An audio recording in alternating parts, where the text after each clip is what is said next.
Señores estudiantes, sean bienvenidos a una sesión que corresponde a los cursos de preparación para examen técnico profesional de Universidad Rural de Guatemala.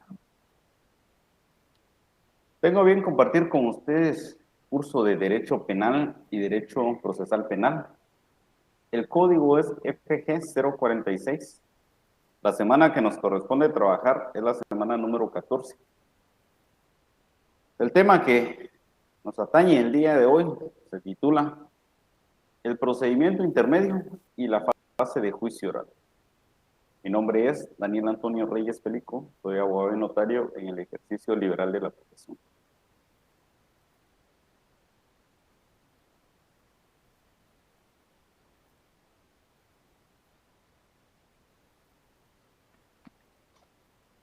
Bien, compañeros, vamos a continuar indicándoles los objetivos de la clase, pero déjenme indicarles que siento muy complacido de poder ser parte de un equipo de Universidad Rural.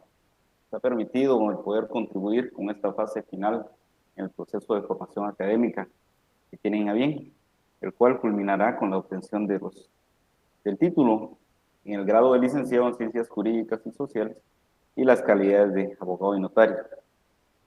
También quiero manifestarles total respaldo para esta fase que ustedes cursan. Sé que es de mucho esfuerzo y quiero comentarles que ya nos faltan solo 3 semanas para poder culminar esta fase de estudios que ustedes han iniciado y han decidido realizar con Universidad Rural de Guatemala. Bien, el día de hoy, para poder seguir contribuyendo en este proceso que ustedes han iniciado, aunque estoy muy consciente de que esta etapa, por la forma en la cual se está llevando y el tiempo que realizamos, pues es únicamente una etapa en la cual se estarán resolviendo quizá pequeñas dudas, pequeñas interrogantes que ustedes han tenido, derivadas del proceso de gabinete que realizan en la paz y en la intimidad de su hogar. En virtud que las clases, pues no son como las clases normales que se realizan en las aulas universitarias, ya poseen conocimientos previos. Muchos de los compañeros han realizado y realizan labor de procuración, algunos con el favor de pertenecer a instituciones como el organismo judicial, como la Procuraduría de Derechos Humanos, la Procuraduría General de la Nación, juzgados y Ministerio Público, que permiten ir desarrollando las actividades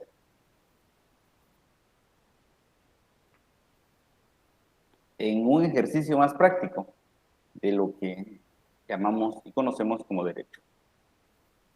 En ese orden de ideas, el objetivo que pretende la clase del día de hoy es el siguiente.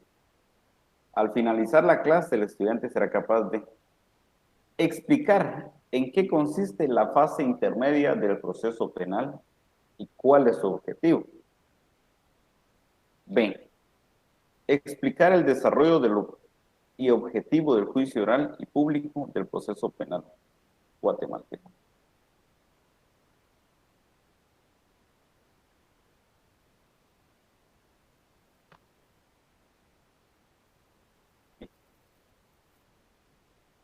En la presentación tenemos parte del desarrollo de la audiencia de primera declaración o audiencia de declaración, como lo establece el artículo 82 del Código Procesal Penal. Podemos observar que en esta etapa, ya vamos en la etapa número 6, ya se le ha explicado al sindicado con palabras sencillas el objeto de la audiencia que se pretende.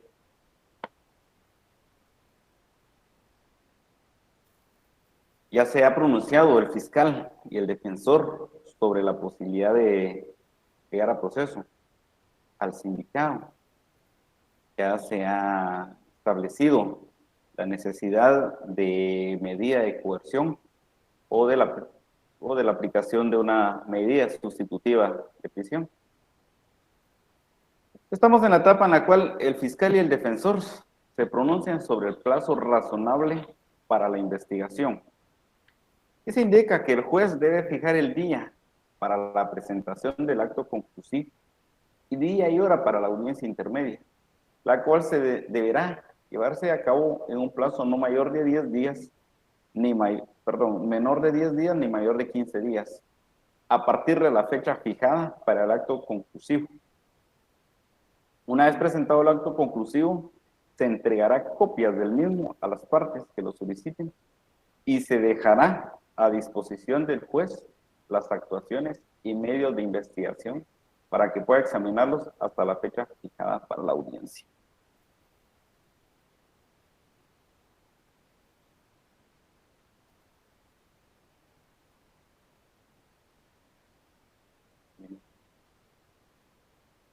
Les suplico, compañeros, el apoyo para informarme si efectivamente visualiza imagen. Creo que el monitoreo que realizo me indica que la señal con la cual estoy transmitiendo está un poquito baja y no quisiera causarles muchos inconvenientes en esta presentación. Bien, entonces, a partir de esta etapa, es en donde el fiscal, en representación del Ministerio Público como ente investigador y ente encargado de la persecución penal, se le otorga el plazo para poder recabar, informar, realizar entrevistas y cualquier medio de convicción que considere oportuno que le permita, al final de ese plazo concedido por el honorable juez, realizar un pronunciamiento. Por excelencia, el pronunciamiento que va a realizar el Ministerio Público es el solicitar la apertura a juicio y, por ende, la acusación en contra del sindicato. Pero también, como nos vamos a observar más adelante, existen otras solicitudes, otros pronunciamientos o requerimientos que el Ministerio Público puede realizar, aún en favor del sindicato. Pero por excelencia es la apertura a juicio y la acusación. Bien, a partir de ese momento, entonces, se empieza a computar el plazo. Un plazo razonable, un plazo que no está siendo definido exactamente, pero que sí nos puede dar un parámetro para poder indicar el máximo que se pueda requerir, que sería plazo de 3 meses. Bien, entonces el acto conclusivo es el pronunciamiento que realiza el fiscal del Ministerio Público. Es una actividad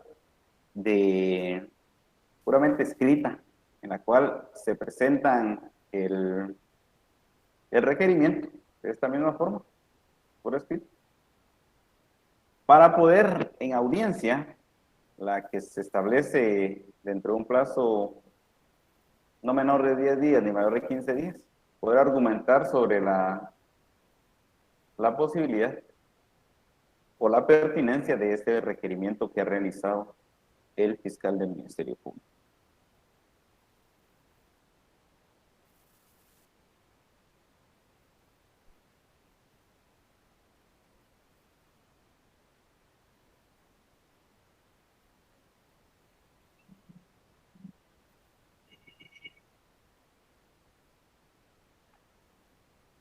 Bien. Vamos a entrar entonces a conocer el procedimiento intermedio, que algunos autores lo han descrito como la etapa intermedia, que también es válido. Iniciemos con el artículo 332, donde se establece el objeto e indica: la etapa intermedia tiene por objeto que el juez evalúe si existe o no fundamento para someter a una persona a juicio oral y público por la probabilidad de la participación en un hecho delictivo o para verificar la fundamentación de las otras solicitudes del Ministerio Público. Entonces, es oportuno nuevamente recordar lo que establece el artículo 5 del Código Procesal Penal, porque en esa línea de ideas es que el juez debe resolver. Recordemos que el artículo 5 establece que el proceso penal tiene por objeto la averiguación de un hecho señalado como delito o falta. De tal cuenta que el argumento del Ministerio Público debe ir orientado a eso, a establecer que efectivamente existe un hecho que es calificado como un delito o como una falta. Él está perfectamente regulado dentro de la ley penal material especial o la ley penal general, pero debe estar regulado ese hecho, ese supuesto jurídico debe poder encuadrarse perfectamente con un tipo penal plenamente establecido. El artículo 5 sigue apuntando. Y las circunstancias en las que pudo haber sido cometido. De tal cuenta que ese argumento lo debe demostrar el Ministerio Público. ¿Cómo lo va a demostrar? Documental, de forma documental. En virtud que se le ha otorgado un plazo razonable para poder recabar todos los medios de convicción necesarios que puedan sustentar su requerimiento. Esos medios de convicción, que hasta ese momento solo son esos, son medios de convicción, que podrían orientar una probabilidad de la participación del sindicado, que podrían orientar las circunstancias en las cuales se pudo haber cometido este hecho delictivo.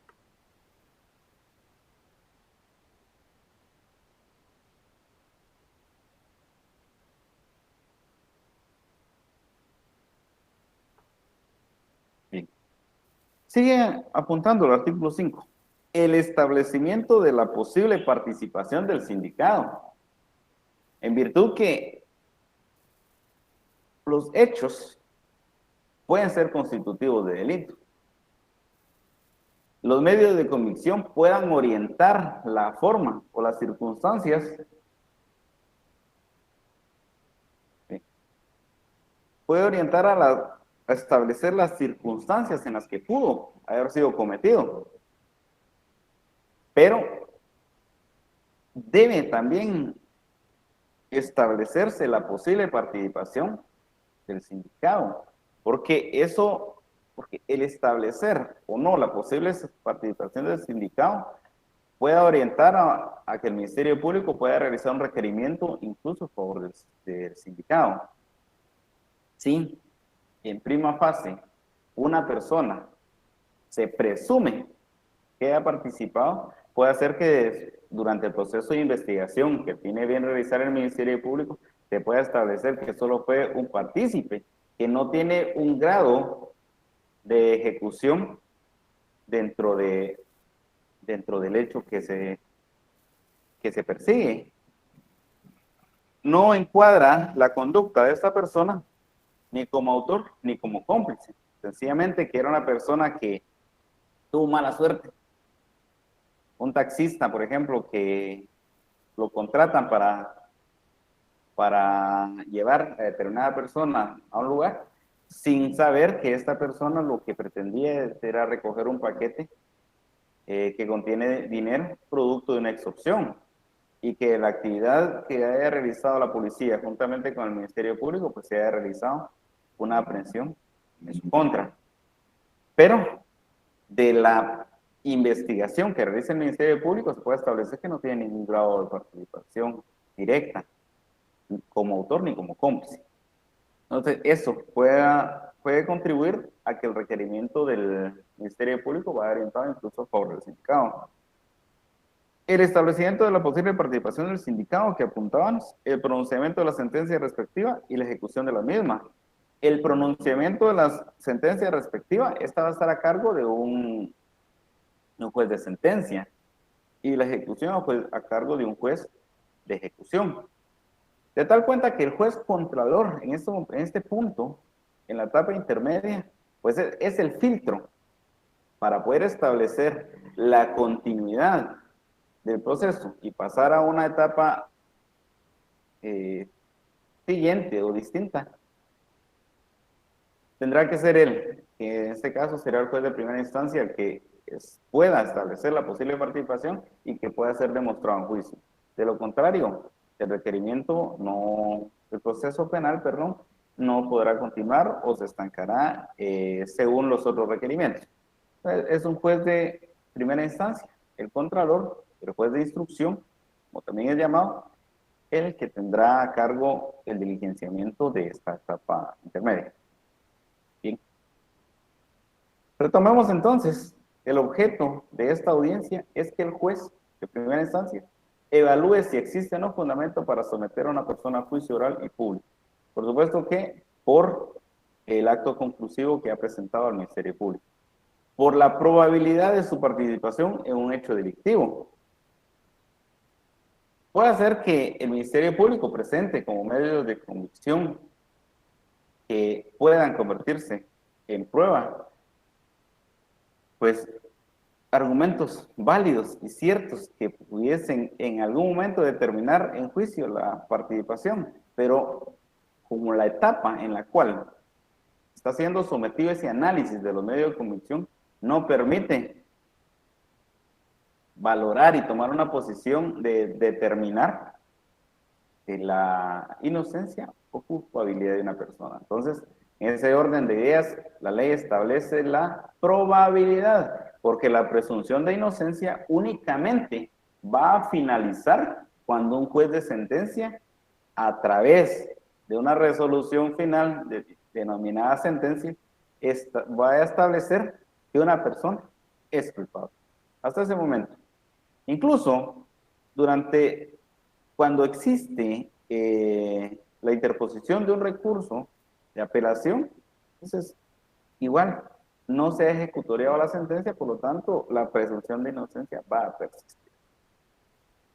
Indica también el artículo 332, o para verificar la fundamentación de otras solicitudes del Ministerio Público. Eso nos establece la posibilidad de que el Ministerio Público no únicamente solicite la apertura a juicio y la acusación, sino también pueda realizar otros requerimientos, los cuales vamos a ver a continuación. Me gustaría que se ubicaran en el artículo 332 del Código Procesal Penal, indicando este artículo, inicio. Vencido el plazo concedido para la investigación, el fiscal deberá formular la acusación y pedir la apertura a juicio. También podrá solicitar, si procediere, tiene la primera solicitud, el sobreseimiento.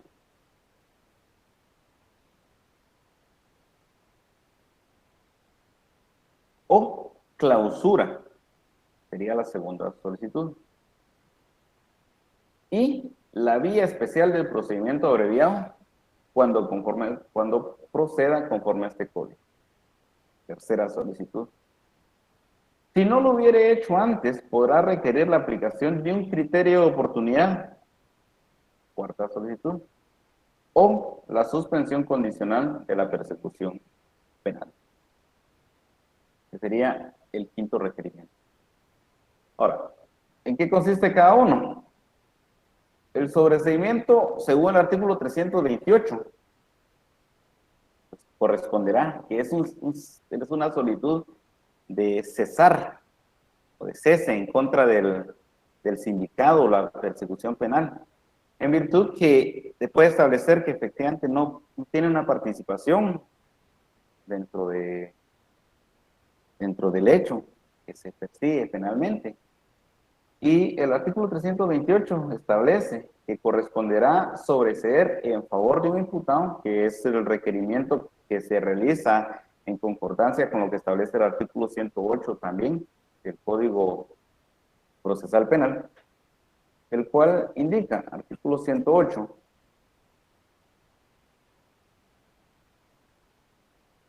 objetividad. En el ejercicio de su función, el Ministerio Público adecuará sus actos a un criterio objetivo, velando por la correcta aplicación de la ley penal.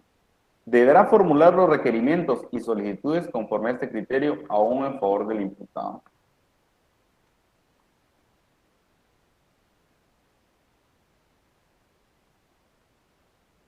El artículo 290 del mismo código, pues, consolida ese criterio objetivo e indica, artículo 290, extensión de la investigación.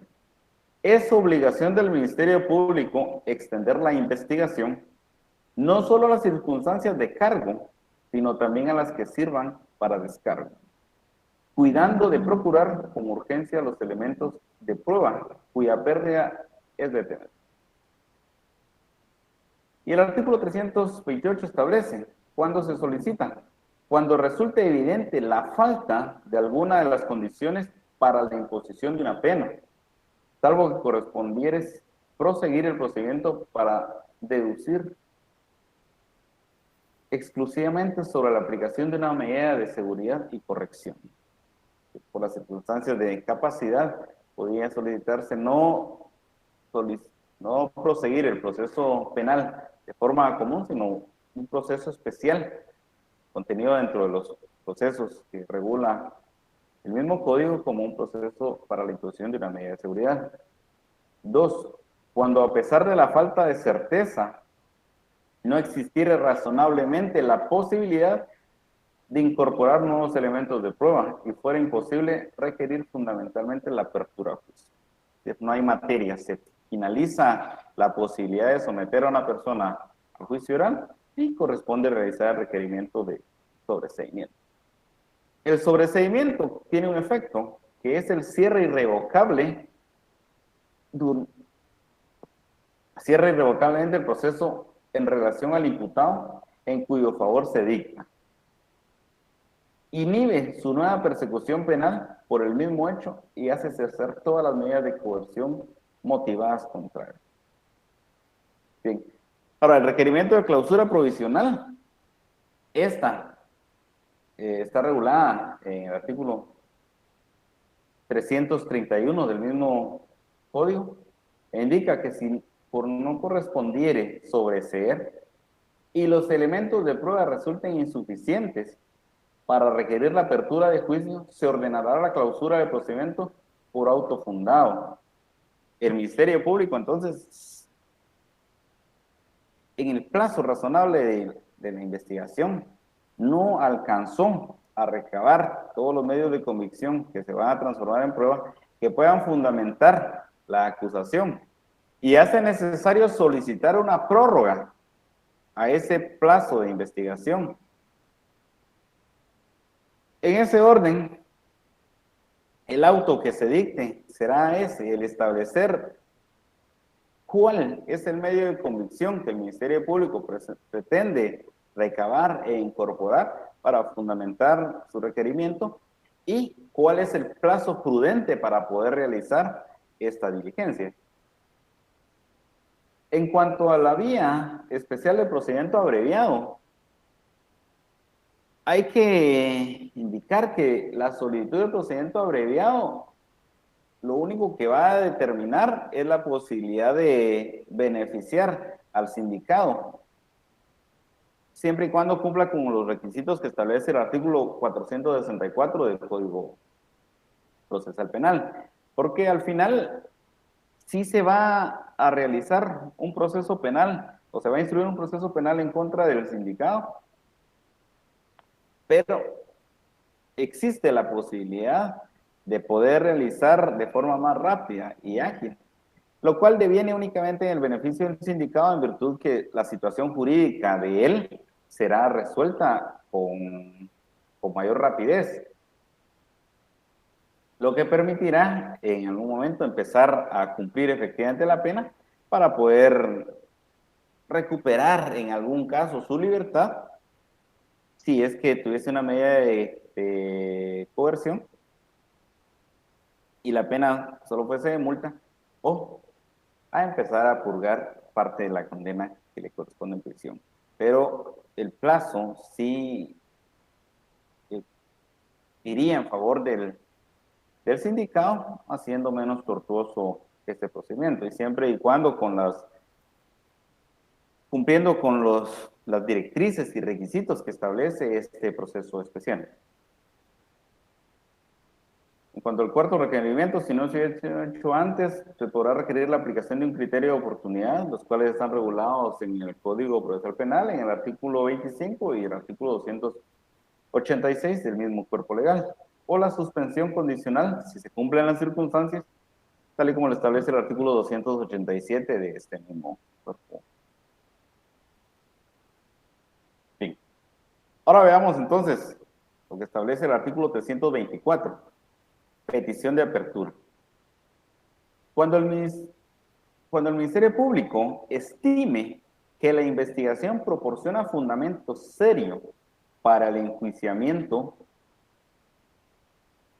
público del imputado, requerirá por escrito al juez la decisión de apertura a juicio. Con la apertura a juicio se formulará la acusación.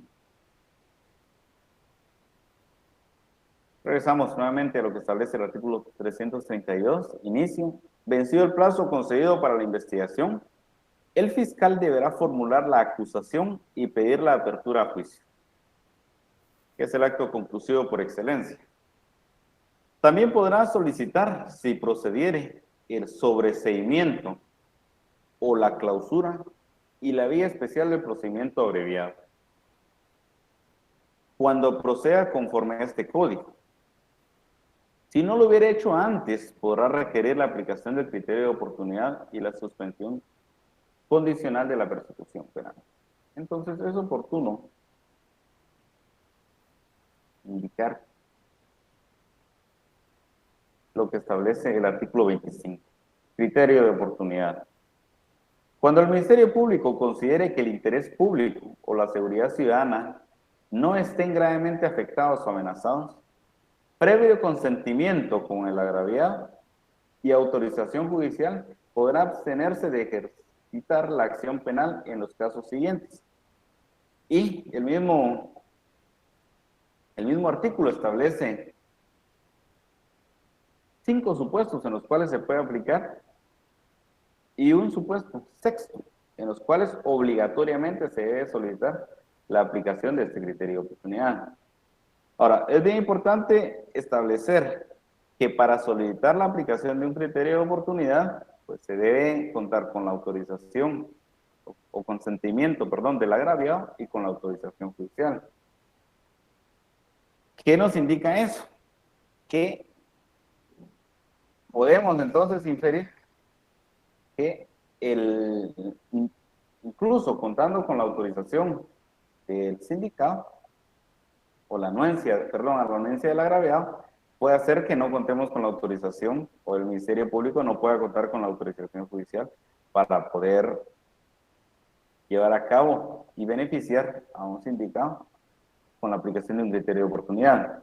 El artículo 186 establece, en los casos en que la ley permita la aplicación del criterio de oportunidad, para abstenerse de ejercitar la acción penal, el Ministerio Público podrá pedir la decisión que corresponda al juez competente. La aplicación de un criterio de oportunidad solo será posible antes del comienzo del debate.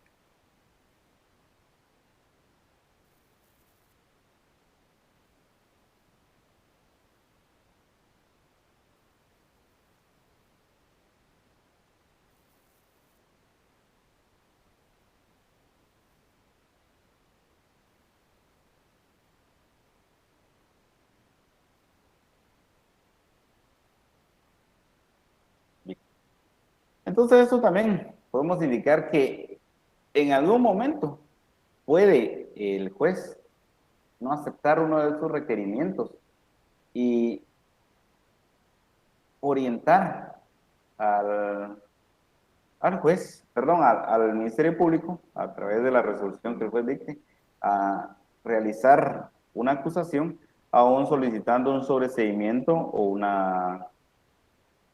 realizando una solicitud de aplicación de un criterio de oportunidad.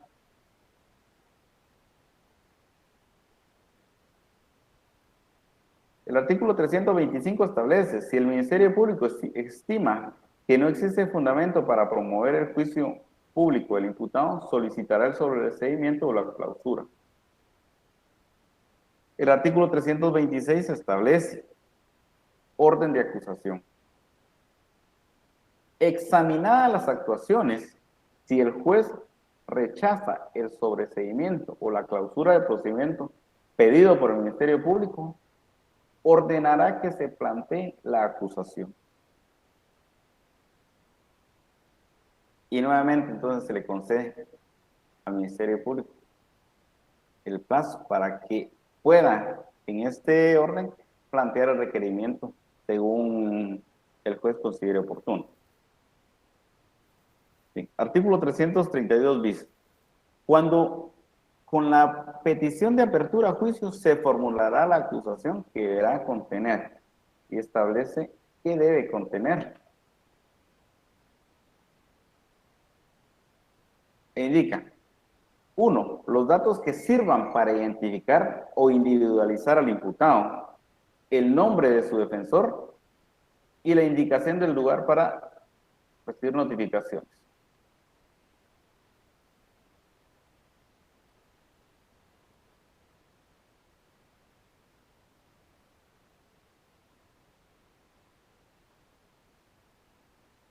Dos, la relación clara, precisa y circunstanciada del hecho punible que se le atribuye y su calificación jurídica.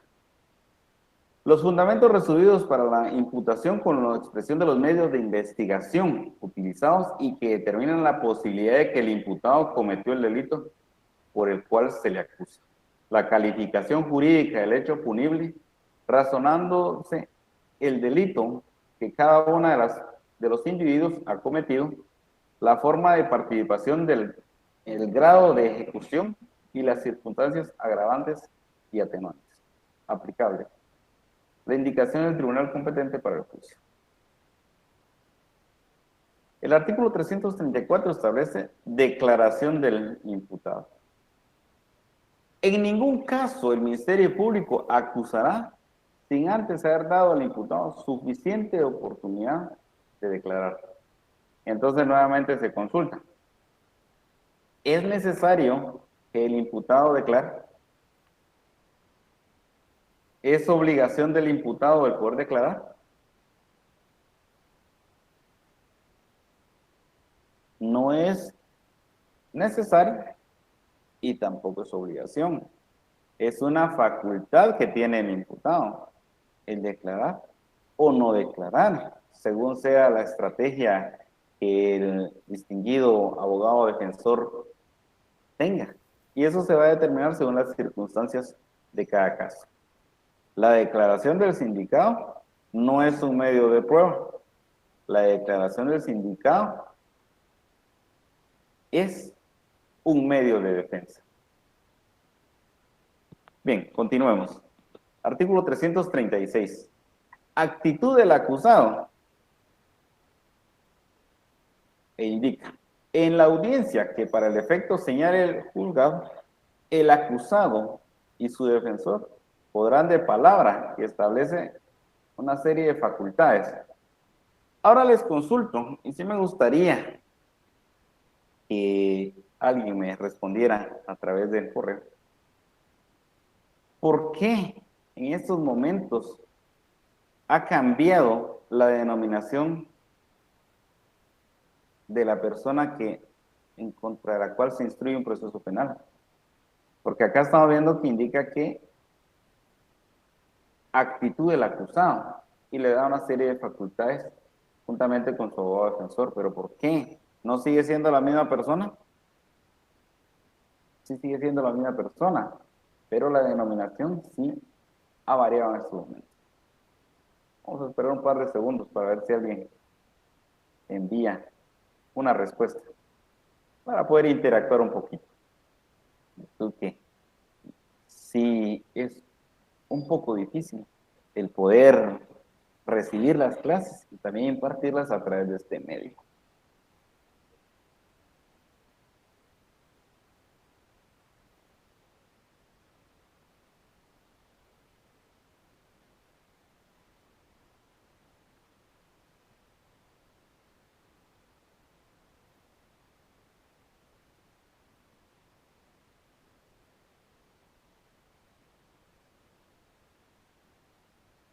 Bien, la persona contra la cual se ha instruido un proceso penal, pues sigue siendo la misma. Pero le vamos a ir dando una denominación distinta, dependiendo de la etapa en la cual nos encontremos dentro del desarrollo del proceso penal. Contra una persona que se ha presentado una denuncia de la policía, ante el Ministerio Público, ante el juzgado, en ese momento solo es una persona denunciada por un hecho. Cuando se le escucha y se le permite declarar, la primera declaración, el Ministerio Público realiza un proceso de indicarle los hechos por los cuales se le instruye o se le pretende instruir un proceso penal.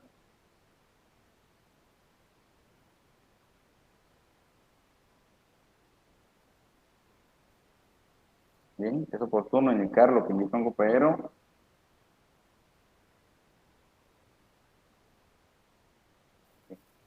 Más o menos.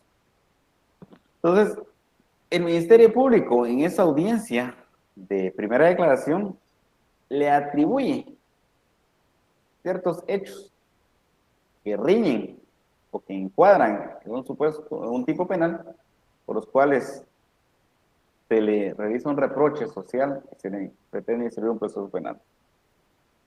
En esos momentos, ese acto de indicarle los hechos o atribuirle los hechos, una posible, con todas las condiciones de modo, tiempo y lugar, y una posible calificación jurídica, es un acto de intimar, la intimación.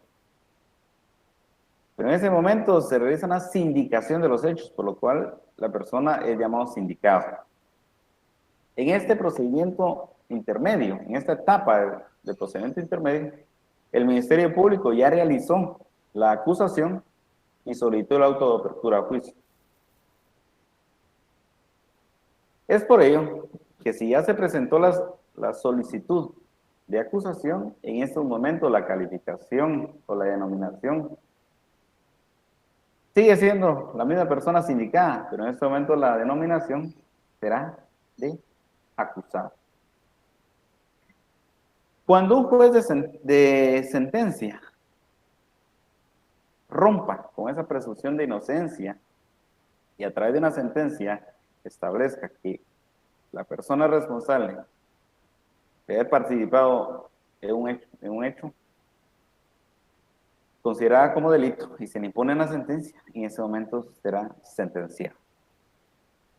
En esta misma forma sigue siendo la misma persona, pero la denominación irá variando o sufrirá variación dependiendo de la etapa en la cual nos encontremos.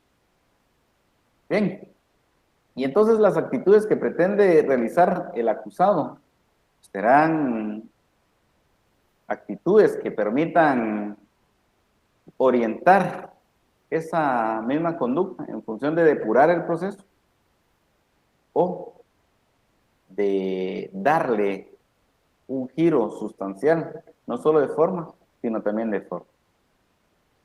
fondo, perdón. De forma sería, tal y como lo establece el numeral 1 del artículo 336, señalar vicios formales en que incurra el escrito de acusación, requiriendo su corrección.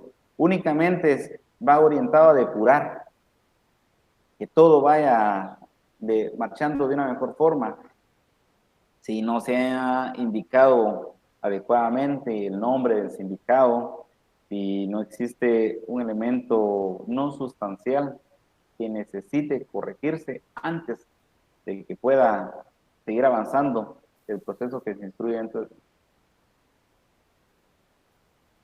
el proceso que se instruye en contra de esta persona.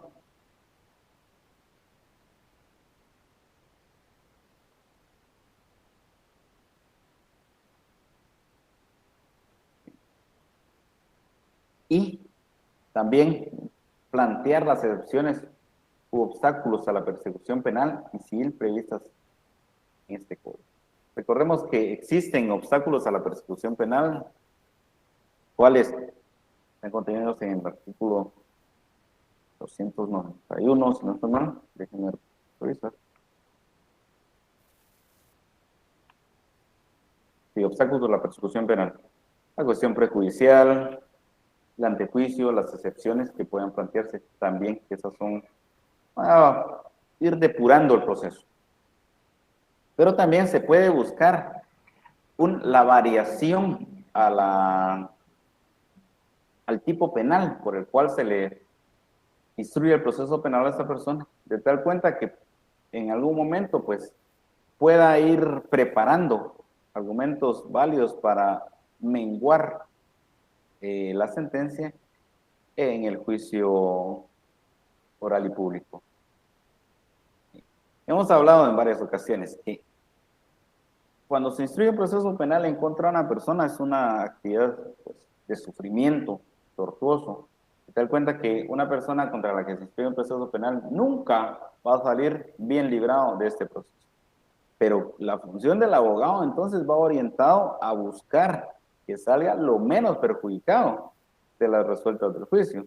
Se da cuenta que una actitud del acusado a través de su abogado defensor que pudiera variar sustancialmente sería buscar una calificación jurídica más benigna al tipo penal que se le imputa o que se le acusa ya en esta etapa, para que en la etapa de juicio sea enjuiciado precisamente por un tipo penal menos severo, para obtener una condena pues más benevolente. Lo que indica el artículo 337, actitudes del querellante. En la audiencia, el querellante o quien sin éxito haya pretendido serlo, podrá, y se establece todas las actitudes que se podrían asumir. Aunque recordemos que el artículo 5 en el numeral, en el párrafo segundo, perdón, pues también ya tiene a la víctima o agraviado incluida, al indicar que la víctima o el agraviado y el imputado como sujetos procesales tienen derecho a la tutela judicial efectiva. El procedimiento por aplicación de los principios del debido proceso debe respetar a las legítimas pretensiones de ambos. Bien, entonces recordemos que la tutela judicial efectiva es el respeto estricto a los derechos que corresponde a cada una de las personas, tanto a la víctima o agraviado, como también al sindicado. Ahora, ¿quiénes son víctimas o agraviados? Eso lo establece el artículo 117. E indica que ese código denomina agraviado. Y si podemos realizar el análisis de lo que establece el artículo 117, vamos a poder visualizar que existe un agraviado directo y un agraviado indirecto. Agraviado directo, la persona que se le lesiona un bien jurídico tutelado. Y la víctima indirecta serían todas las personas que sufren o tienen una forma de sufrimiento como consecuencia indirecta también de la lesión que sufre una persona, porque indica, 1, víctima. Se entenderá víctima a las personas que individual o colectivamente hayan sufrido daños, incluso lesiones físicas o mentales, sufrimiento emocional, pérdida financiera o menoscabo sustancial de los derechos fundamentales como consecuencia de acciones u omisiones que violen la legislación penal vigente.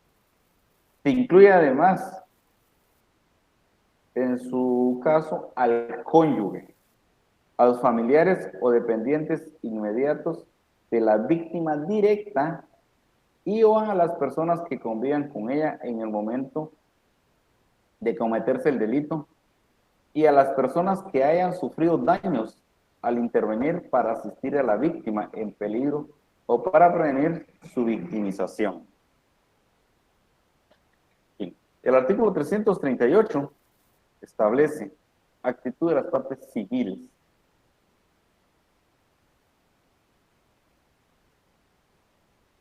Y el artículo 339 establece oposición. En la audiencia, estamos hablando de la audiencia de la etapa intermedia. Bien importante que no nos perdamos en este punto. El acusado, su defensor y las demás partes podrán oponerse a la constitución definitiva del querellante y de las partes civiles e interponer las excepciones que correspondan. En la misma presentarán las pruebas documental que pretenda hacer valer o señalarán los medios de investigación que fundamenten su oposición.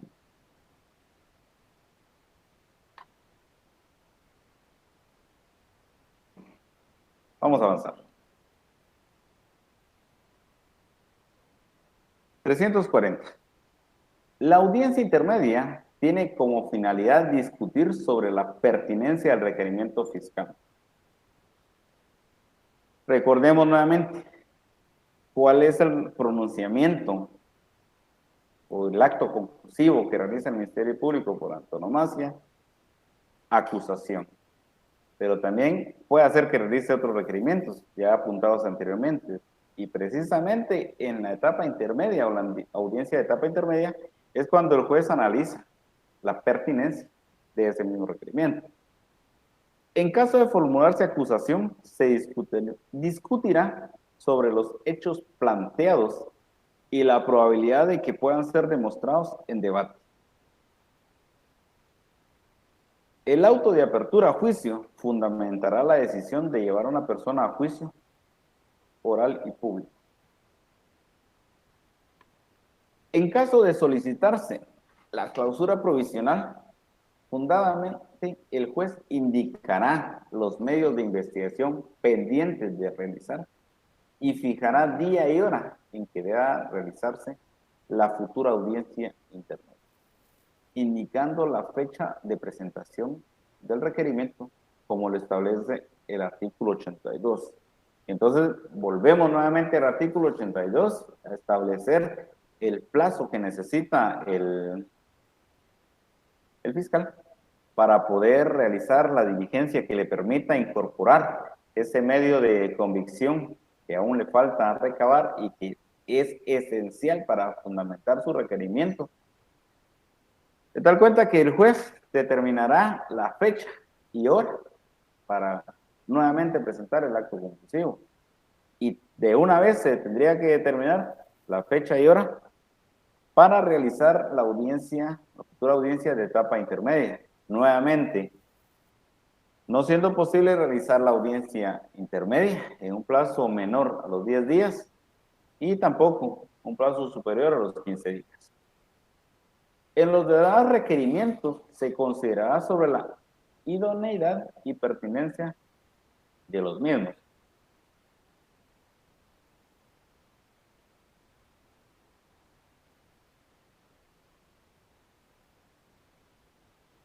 Bien, y entonces, nuevamente retomamos los requerimientos de sobreseimiento o clausura, porque indica el último párrafo del artículo 340, en los demás requerimientos se considerará sobre la idoneidad y pertinencia de los mismos.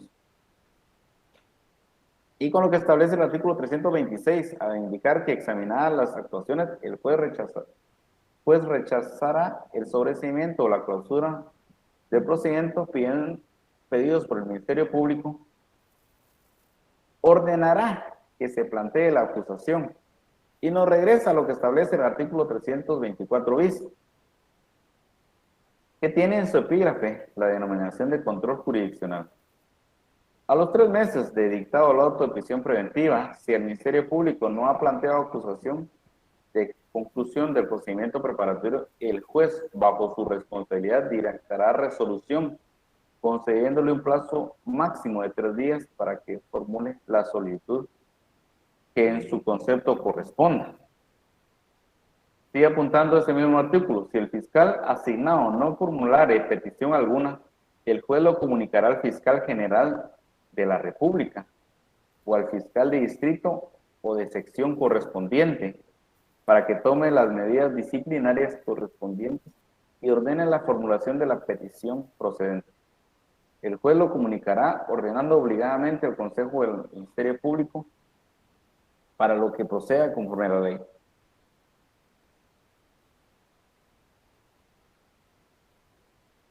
Si en el plazo máximo de 8 días el fiscal aún no hubiere formulado petición alguna, el juez ordenará la clausura provisional del procedimiento con las consecuencias de ley hasta que lo reactive el Ministerio Público a través del procedimiento establecido en este código.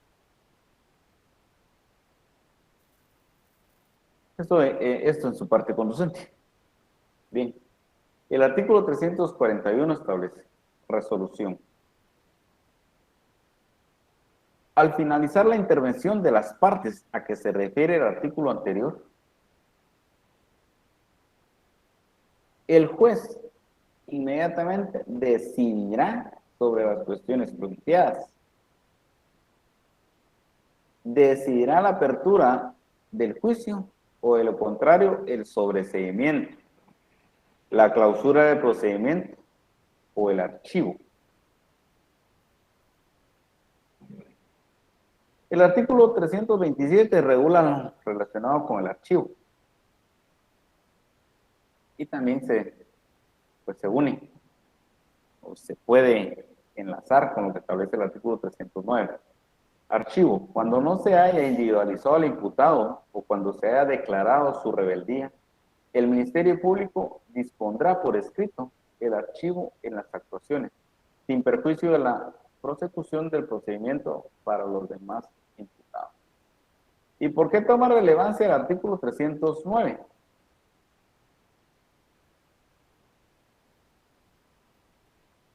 Bien, porque precisamente el artículo 309 busca instruir al Ministerio Público en el qué hacer, en el actuar que debe realizar durante todo el proceso que se le ha permitido o el plazo que se le ha permitido como proceso, como plazo para la investigación. De tal cuenta que este artículo orienta al Ministerio Público qué hacer durante todo este tiempo, durante toda esta etapa que se le ha permitido. En virtud que establece, en concordancia con el artículo 5, por supuesto, artículo 9, en su epígrafe se establece objeto de la investigación. En la investigación de la verdad, el Ministerio Público deberá practicar todas las diligencias pertinentes y útiles. ¿Para qué?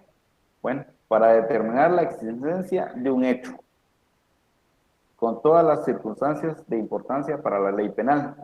Es decir, que el pronunciamiento del Ministerio Público debe ir orientado a establecer que efectivamente un hecho es constitutivo de un delito, que sí está previamente establecido como una conducta prohibida por la ley penal. Se da cuenta que sí se puede determinar que existe un bien jurídico tutelado, el cual ha sido lesionado.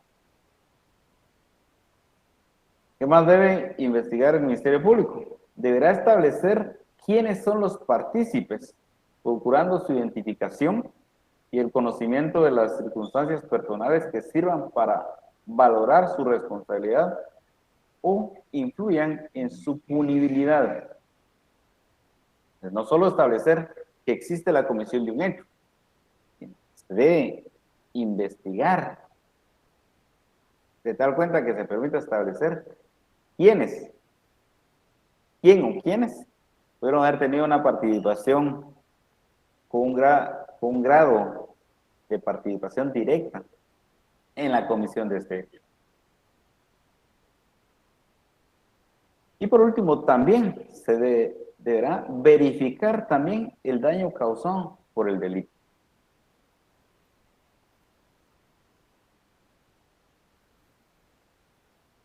¿Por qué se debe verificar el daño causado por el delito? Porque esto permite orientar la forma en la cual pueda resarcirse a la víctima de la comisión del delito como consecuencia de esta lesión que ha sufrido en su persona o en su patrimonio. Es dar cuenta que aun cuando la víctima no se haya individualizado, debe necesariamente velarse porque sí se identifique, se pueda establecer cuál es el daño que ha causado la comisión de un hecho delictivo. Por ejemplo, si se persigue o se inicia un procedimiento para la persecución de un hecho que es considerado como un homicidio, primero se debe determinar si efectivamente existió o no un homicidio, porque dentro de los medios de convicción que debe aportar el Ministerio Público para sustentar el pronunciamiento y por lo mismo la acusación, pues se debe establecer que efectivamente ha existido un homicidio. ¿Cómo se va a establecer? Primero a través de la certificación de defunción que se presente, a través del certificado establecido por el INASIF, que puedan determinar que efectivamente existe una persona que estaba viva y que ahora como consecuencia de una actividad ilícita está muerta. Si no se ha establecido con claridad quién ha sido el autor, pues de igual cuenta, aunque no está en ese momento sujeto a plazo de investigación, se debe ir orientando esa etapa de investigación a establecer quiénes han podido participar y también quién ha sido la víctima. Se da cuenta que el artículo 117 deja muy claro quiénes pueden ser considerados como víctimas indirectas, que en este caso podría ser la esposa, los hijos o cualquier persona que conviva con él en el momento de este hecho.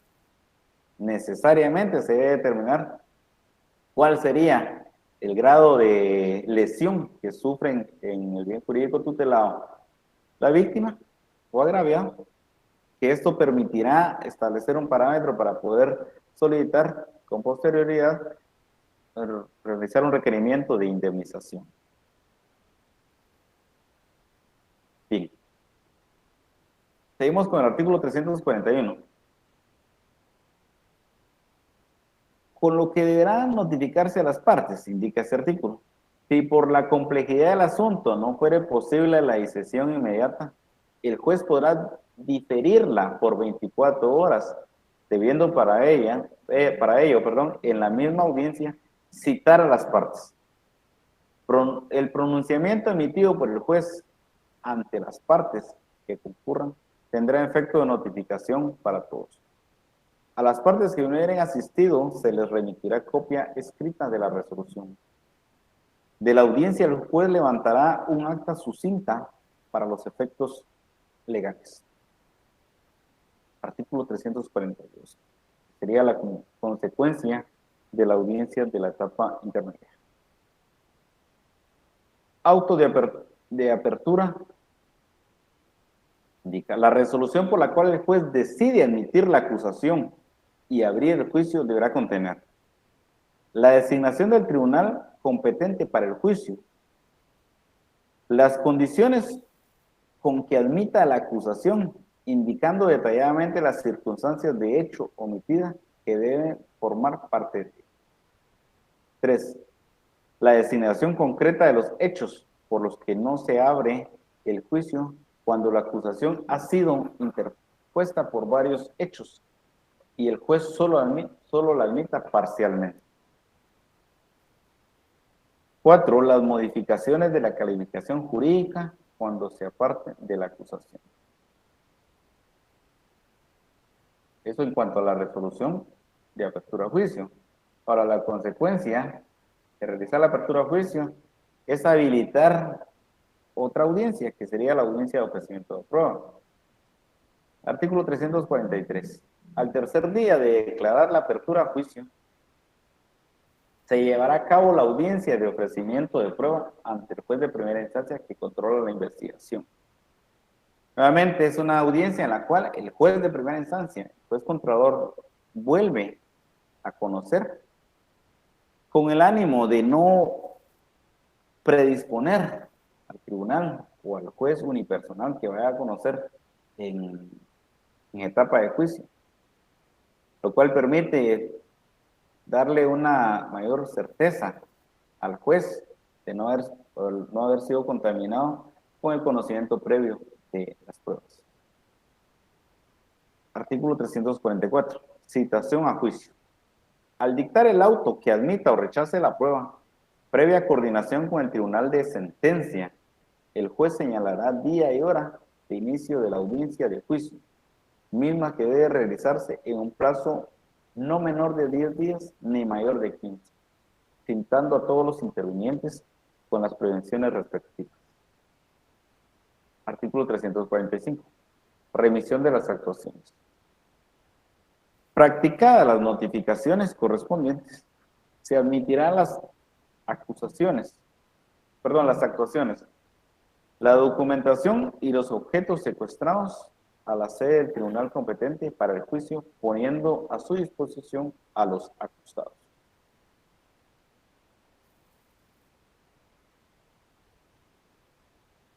Bien. El desarrollo del debate.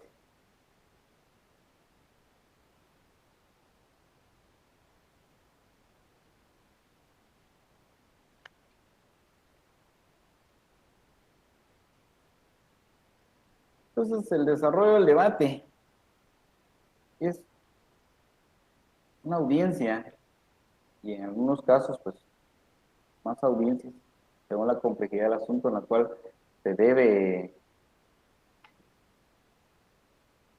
se debe prolongar en varias audiencias, pero que al final de cuentas constituye uno mismo, que es el debate oral.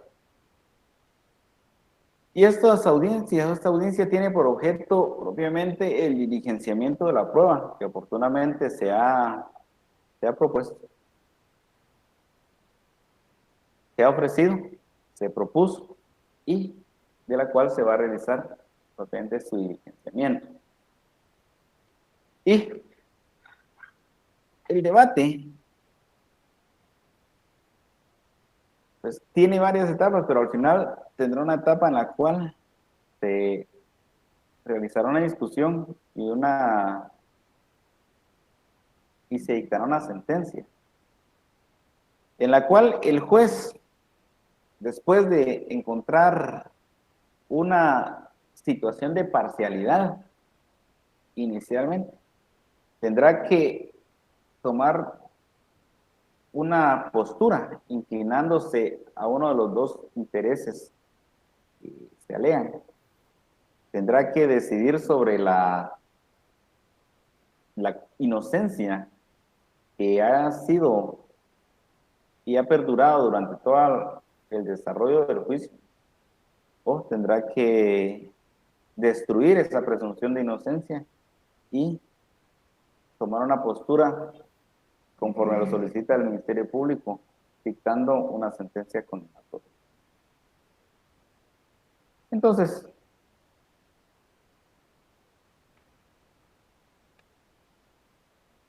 en esta etapa del debate, aunque es una audiencia pues, única, un mismo, aunque pueda diferirse en varias partes, al final de cuentas solo constituye una etapa, la etapa de juicio o debate.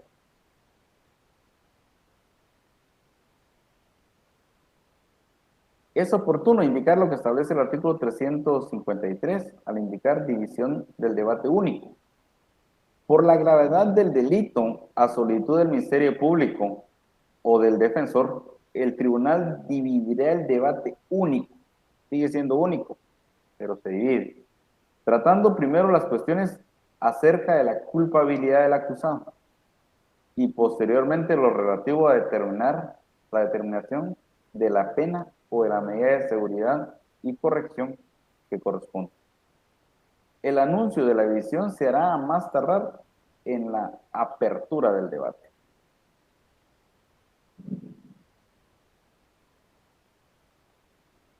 Entonces, el artículo 368 nos establece la apertura del debate. Y el juez, pues, previo a entrar y aperturar el debate, pues existen unas etapas previas y las cuales no las verifica personalmente el honorable juzgador o el tribunal si conoce en forma colegiada. Creo que tendrán que ser los colaboradores del tribunal quienes verificarán la presencia de cada una de las partes. Verificarán la presencia del sindicado, del Ministerio Público, del su abogado defensor. Consultarán si se encuentran presentes los testigos, porque una vez el honorable juzgador entra a sala, pues, las variaciones que pueda sufrir esta audiencia de juicio oral pues serán muy especiales. La apertura del debate está contenido en el artículo 368 y se establece que el día y hora fijados el tribunal se constituirá en el lugar señalado para la audiencia. El presidente verificará la presencia del Ministerio Público, del acusado y su defensor,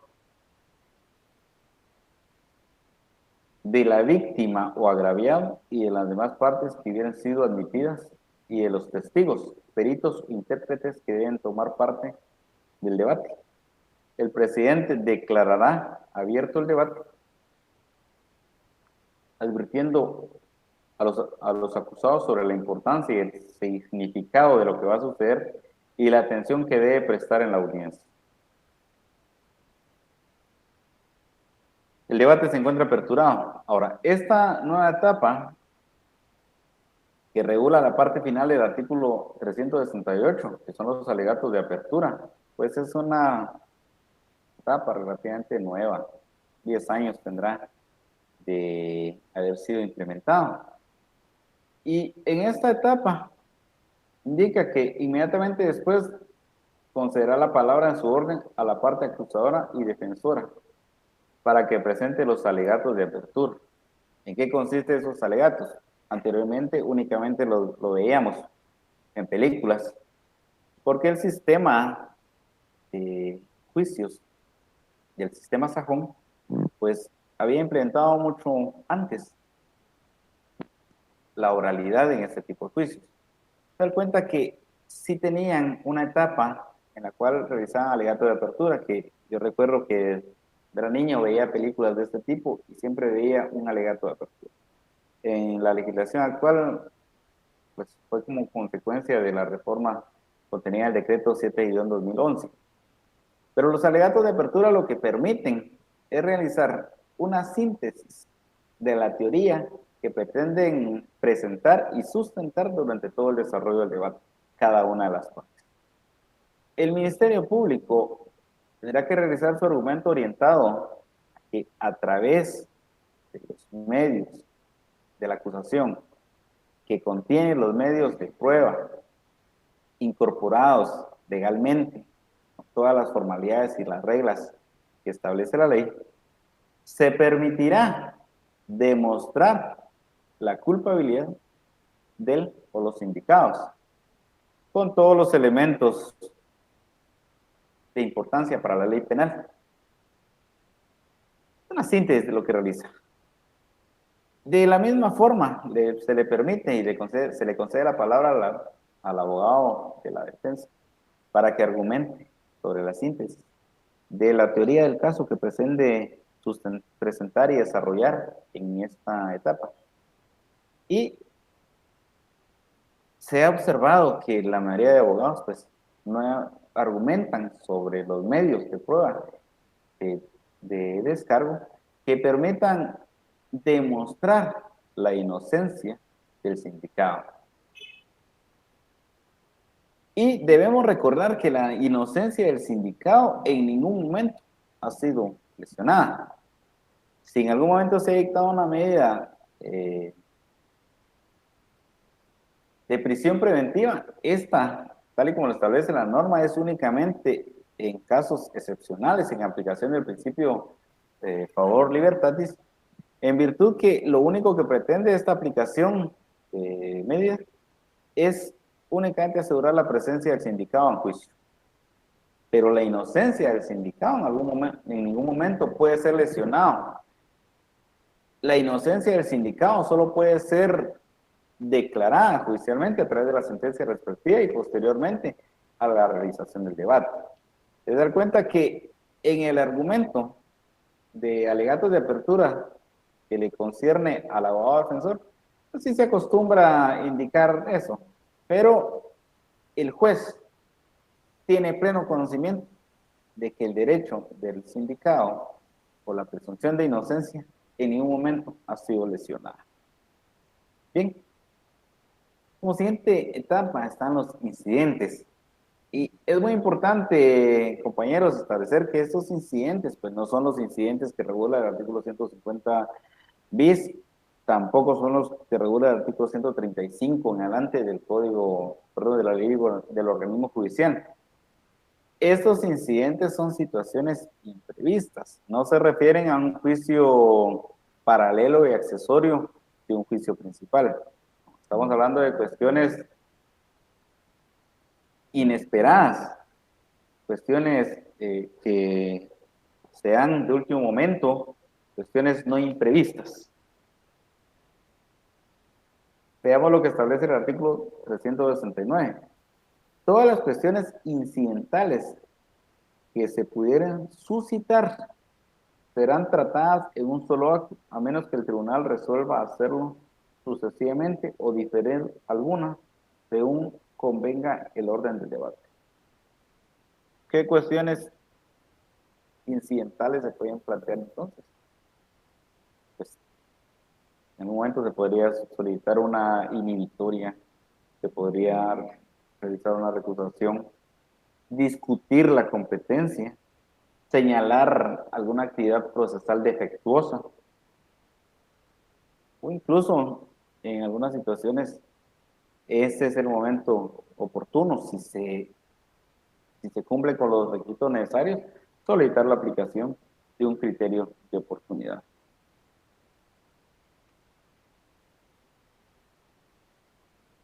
Bien. La siguiente etapa, compañeros, sería la declaración del acusado.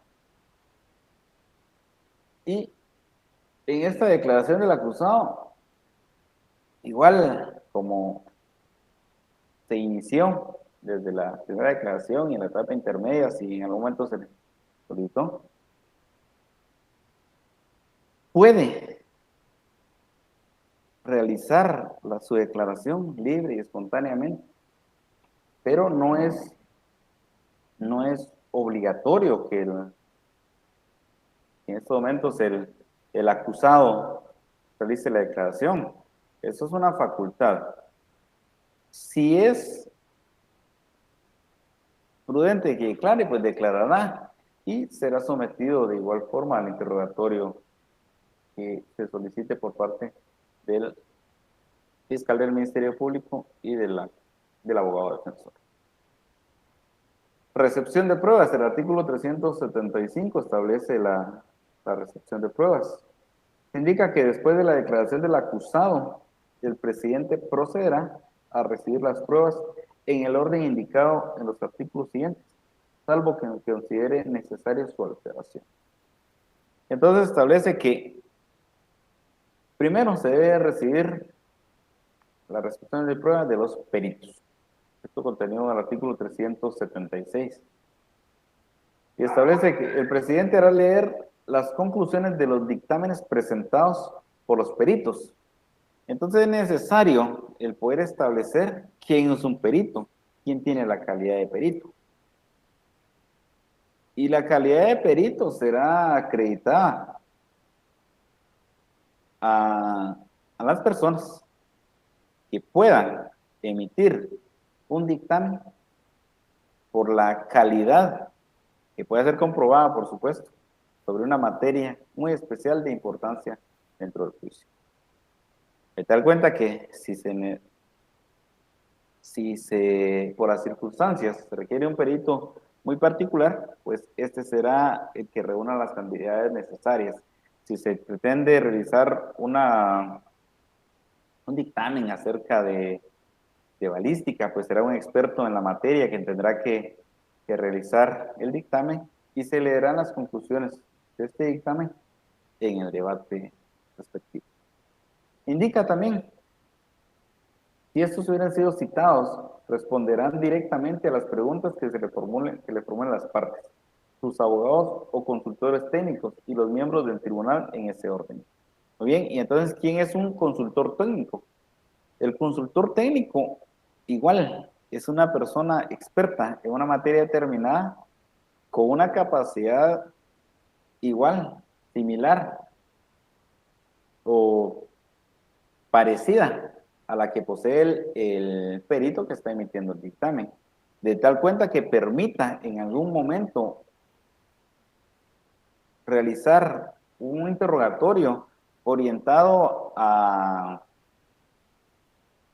esclarecer algún dato que se presenta dentro del dictamen que para su apreciación necesite un conocimiento técnico muy calificado.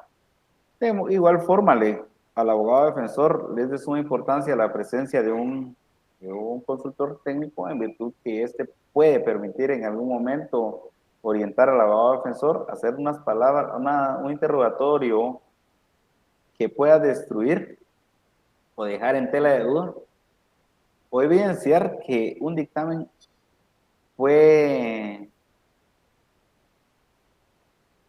presentado sin cumplir con los requisitos técnicos de una ciencia determinada. Y posteriormente se recibirá la declaración de los testigos.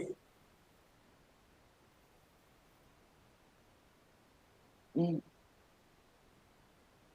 en cuanto a la recepción de pruebas, el artículo 381 establece la recepción de otros medios de prueba y el artículo 382 una discusión final y clausura del debate.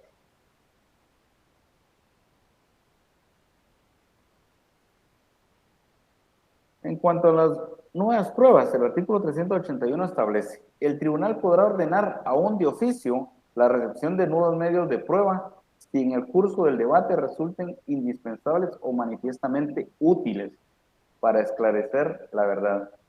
En este caso, la audiencia será suspendida a petición de alguna de las partes en un plazo no mayor de 5 días. Ahora, algunos juristas han indicado que este artículo riñe con el principio de legalidad, en virtud que se establece que el tribunal podrá ordenar aún de oficio. Y entonces deja de tener su esencia el sistema acusatorio y pasaría a parecerse más a un sistema inquisitivo en el cual el juez produce prueba o solicita que se produzca la prueba, en virtud que existen funciones específicas que le corresponden a las partes al realizar, y en ese orden se establece que al honorable juzgador, al tribunal, le corresponde únicamente el valorar cada medio de prueba y emitir una sentencia.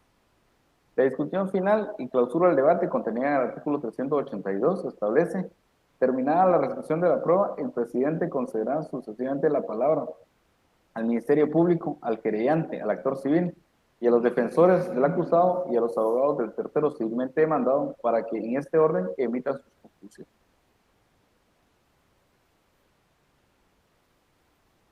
Bien. La acusación. La acusación entonces debe ir orientada, retomando nuevamente lo que establecía el artículo 309, a la determinación de un hecho punible, a la determinación de los partícipes o posibles partícipes dentro de este hecho punible y los daños causados por el delito. Artículo 383. Deliberación. Inmediatamente después de clausurado el debate, los jueces que hayan intervenido en él pasarán a deliberar en sesión secreta, a lo cual solo podrá asistir el secretario. Muy importante establecer acá, indica a los jueces, que en la actualidad existe también la posibilidad de que un juez sea quien conozca de forma unipersonal. Artículo 385, sana crítica. Para la deliberación y votación, el tribunal apreciará la prueba según las reglas de la sana crítica razonada y resolverá por mayoría de votos. La decisión versará sobre la absolución o la condena si se hubiera ejercido la acción civil, declarará procedente o sin lugar la demanda en la forma en que corresponde. Sistema de valoración de la prueba. Entonces, los sistemas de valoración que se conocen son estos. Existe un sistema legal, de evaluación legal o tasada, un sistema de libre convicción y o valoración en conciencia y un sistema de sana crítica razonada. En el sistema legal JSA, pues ya se ha otorgado por menester de la ley un valor a la prueba. ¿Qué prueba constituye plena prueba? En el sistema de libre, íntima convicción o valoración en conciencia, esto tiene aplicación en el juicio ordinario laboral. En el juicio laboral, el juez puede realizar una valoración, no con apego a la ley, sino una valoración en conciencia, tal y como lo establece el Código de Trabajo. En el sistema de sana crítica, también se determina la forma en la que se valoran estos medios de prueba, pero en el sistema procesal penal se establece una sana crítica razonada, de tal cuenta que debe encontrarse con los elementos que integran la sana crítica razonada y se debe argumentar el por qué se le otorga un valor a cada uno de estos medios de prueba. La sana crítica razonada tiene elementos importantes. Primero, la filosofía de las lógicas, que aparece una lógica denominada lógica apofántica, también llamada formal. Esta lo que pretende es establecer si una verdad o un hecho es falso o es verdadero. La lógica deóntica o de normas establece la vigencia o no vigencia de una norma jurídica para ser aplicada. Sistema sana de crítica razonada. Está integrado, según autores, por la psicología, pero para que un juez realice una valoración psicológica, pues debe contar con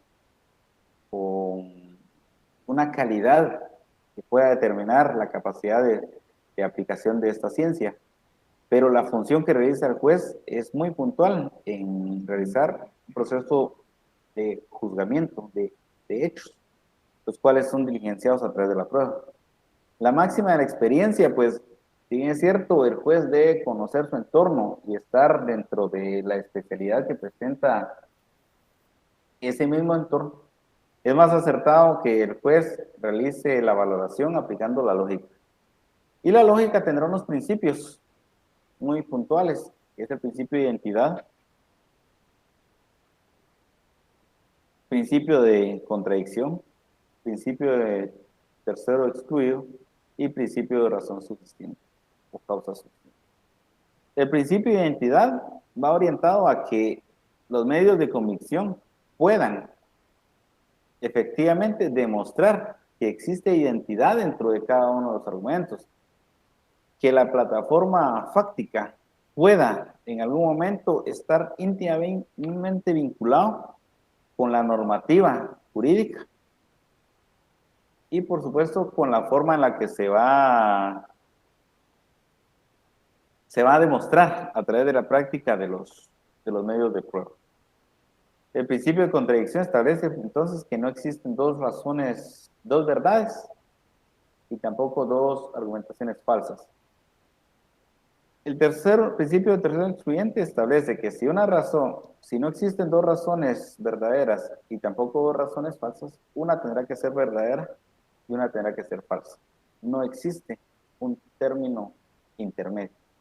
Y el principio de razón suficiente pues va orientado a darle certeza efectivamente jurídica al razonamiento que realiza el juez después de haber valorado a través de los principios anteriores cada una de estas pruebas.